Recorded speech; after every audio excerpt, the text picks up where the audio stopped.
15 ऑगस्टचा दिवस आहे आणि फक्त झेंडावंदन करायचं आणि काहीतरी साजरा करायचा आहे एवढ्या पुरता मर्यादित हा दिवस नाही, तर हा मागचा सगळा इतिहास आठवून पुढचा इतिहास निर्माण करायचं काम आपल्याला सगळ्यांना या निमित्ताने करायचं।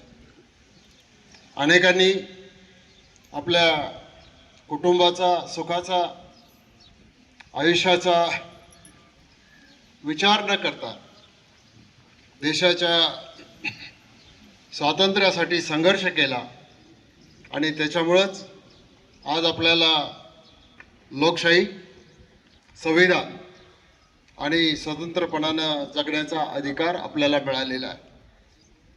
त्यामुळं आजच्या पिढीची जबाबदारी ही केवळ स्वातंत्र्याचा आनंद घेण्यापुरती मर्यादित नाही, तर देशाची मूल्य, संविधान आणि सामाजिक एकोपा म्हणजे सर्व जातीपातीच्या, सर्व धर्मांच्या लोकांनी एकत्रितपणाने राहून या देशाला पुढे नेण्याची ही भूमिका आहे।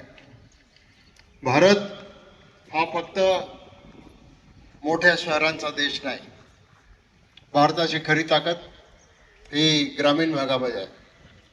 आपल्या गावातील शेतकरी, कामगार, विद्यार्थी, छोटे उद्योजक आणि सामान्य नागरिक यांच्या जीवनामध्ये सकारात्मक बदल जर घडला तरच भारत खऱ्या अर्थानं विकसित होईल।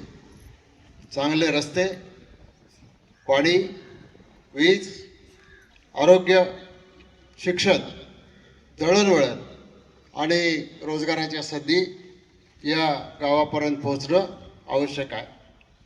त्यामुळं विकासाचा विचार करताना शहरांबरोबरच ग्रामीण भागांच्या गरजांना समान महत्त्व देणं ही काळाची गरज आहे आणि त्या दिशेने आपण वाटचाल करतो।